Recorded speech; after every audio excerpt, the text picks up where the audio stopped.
Hi! We were talking about our emergency sub binder. What is it and what do you put in it? And one of the things that I mentioned is that I really like to have emergency sub plans included in my sub binder. And so just a quick refresh in case you missed that. My sub binder is a binder or a folder that I can yank off the shelf that has like all of the handouts that I would like to give a sub all in one place, and I usually like to prep that before the school year starts just so that it's ready, and that way you don't have to like stress about putting it all together. If you missed that and you want to know more about every single thing that I recommend that you put in the sub binder, you can check out the replay of that video, and it's called What Do You Include in a Sub Binder. Today I was going through my files and I found some of my emergency sub plans, so I thought, maybe it would be helpful to you to just show you exactly what I'm talking about and what they can use.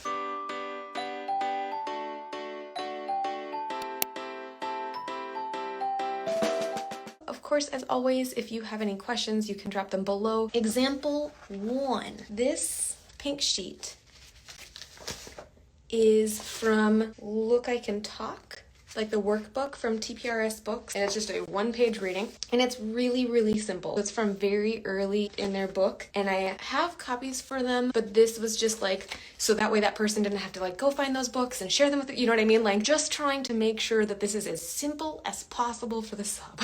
So this is a reading that they have already seen. There's words in it that they should be really familiar with. It's a ton of cognates. Up here on the top are some high frequency words, and there's not the English translations there for them, but these are all words that I have in my high frequency verbs word wall posters. So on the wall in my classrooms, all of these words in Spanish and English are hung on the wall. So if they need that support while there's a sub in the room, they can just look up and be like, oh yeah, TNA means, and then they could write that down. This is something that they should be able to do with literally just the word wall support and nothing else. Reading 1, and you'll notice it's pink. Reading 2, this one is also from Look, I Can Talk. It is also something that is from one of their first chapters, and same thing, this is a reading that like I have the books for, but I don't want the sub to have to worry about like which book, which page, and like carrying the books. Right, I was a traveling teacher, so I didn't want to have them haul them from room to room, and then like now they're in a different school, and the next day I need them, they're not where they're supposed to be. Oh, Lord forbid that I have one sub at one building and a different sub at the other building, and like the books don't get to, like just all those little things that could happen. Here's the paper. That's why I copied them.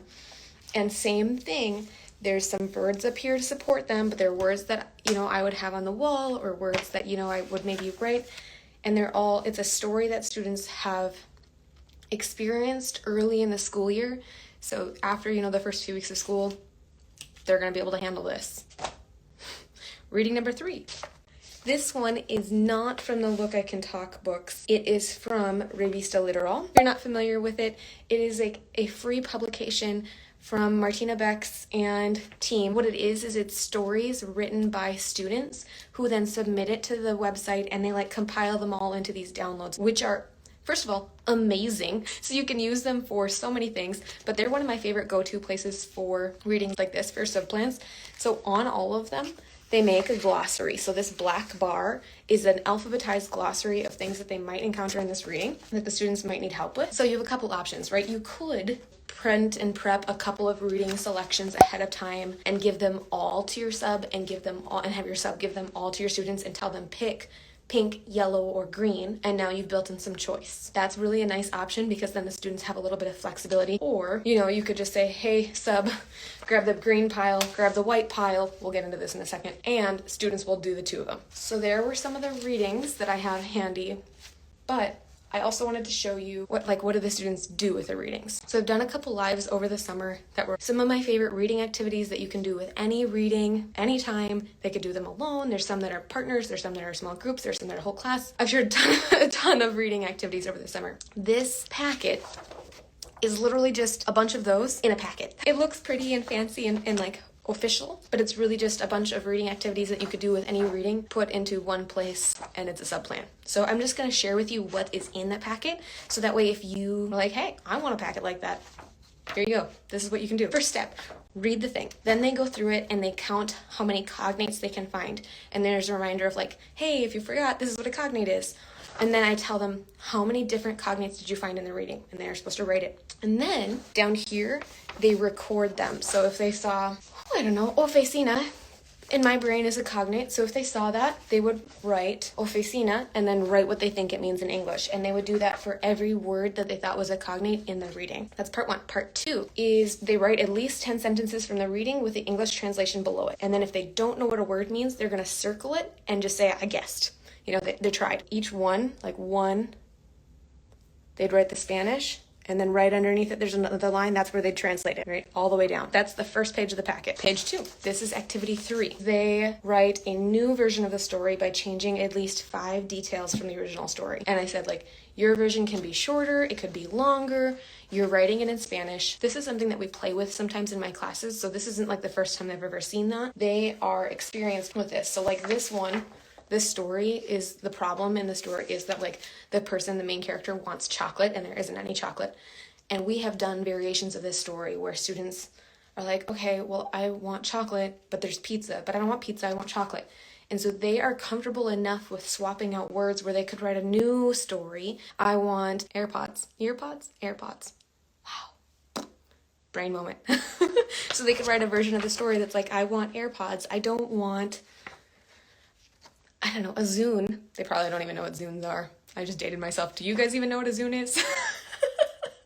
You know, I don't want this, I want that. So they just tweak little details. Even, my students know, like, you can even just change names and now it's a new story. So that's what they're gonna do here. Then, now we're on part 4. It says, use your new story to write 10 questions for a crossword puzzle. Think fill in the blank or translation type questions, but below them record the answers. So this is setting them up for this part. So they are going to write questions. I'm gonna go back to the reading here. The first line of the sentence says, I una chica. So they could write, I una blank. And that could be their first question. And then underneath their answer would be chica. So they're going to create 10 sentences, 10 questions like that. And I try to specifically tell them, think fill in the blank or translation. So they're really being very concrete in their question and answers. Then this page is straight from Martina Beck's. Okay, I think it was a free download at some point, but it's basically a graph where they're going to create a crossword. This page is where they're creating their question and answers because I found that it helps to kind of like give them that step first. And then over here, they're going to combine them all into creating a crossword. So they might like plan out where the box is going to overlap or not, and then they'll color in the other pieces to be black so that it turns into a crossword puzzle. Your students might not need this scaffolding step. I find that, especially when I'm gone, I like to make sure that things are as supported as possible. So having this step first really helped my students, but your students might not need that. So they do the theme or the reading there, who created it, then they write in their questions and their numbers, and they create their crossword. And then they're going to take their story from this part.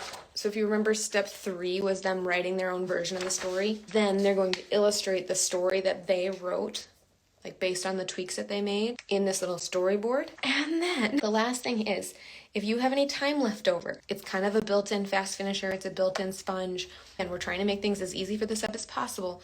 So this last thing is to help them avoid having to deal with, I'm done, what do I do next? So it says, if you have any time left over, trade packets with somebody else who has finished, look at their drawings. So this page only, they're just looking at this, and they're going to write down what you think their new version of the story is based on the pictures that they drew. So they're going to look at this, and they're going to rewrite a story in Spanish based on the images that student A created. And I have them do it on a separate sheet of paper, and they staple it to the packet before they hand it in. It's a lot of activities. It is not uncommon for the students to get we have like 45 to 50 minute class periods depending on the year. There's a little bit of wiggle room. Most students finish page 1 and 2 no problem. Usually what happens is they're like halfway through making their crossword, because some of them, it takes them a long time to kind of like plan out, like how will this word overlap with that word. I maybe usually have 4 students per class period get to this step. That kind of helps me know, like when I look at their packets when I come back, it helps me know like who was on task. Were they working as hard as they needed to be working? Or were like, if they are on question 6 on the first page, it's like, what were you doing? And like I said in my other video about the sub binder, I send a bunch of these to the print shop at the beginning of the year. I probably ask for like 150 of them or something like that. It's a huge tower when you're done with it, but look at me, I still have this pack for next time in case I need it. It's not like I'm gonna toss it, so it's not super wasteful. I just wanted to give you a few more options for emergency sub plans now that you've had kind of like a really in-depth view of kind of this would be my number one emergency sub plan, because there's no technology. It's something that they can very much do like independently. It's a solid sub plan, but sometimes you don't want to leave this over and over and over again if you're going to be gone for multiple days, or like, so if you're sick and then the next day you're still sick, you probably don't want to give them another packet. Then Geoguessr is a website that's super fun. I have a blog post explaining how to use it. Basically, it drops you in the middle of the world somewhere and you have to guess where you are based on the clues around you. So fun. Google Maps activities where they explore. I have a ton of them. Some of them we just don't have time for in like our regular curriculum, so I usually just keep a pile on hand that's like, boom, extra option, or boom, subplan day. Option 3 are research projects, especially if you are sick and you're like, oh, I know this is going to be more than a one-day thing. Unfortunately, sometimes that happens to us. If that's the case, then tossing them like a printable or digital research project is a really good option for them. All 3 of those are things that they do need technology for. So if you're in a setting where your students aren't one-to-one, or you have to check out a laptop cart and you probably have to arm wrestle for somebody to get it, that might not be your number one option. But I've been very lucky to have only taught in schools that are one-to-one. So those are something that I rely on. All right, I hope that was helpful for you. Have a wonderful rest of your day.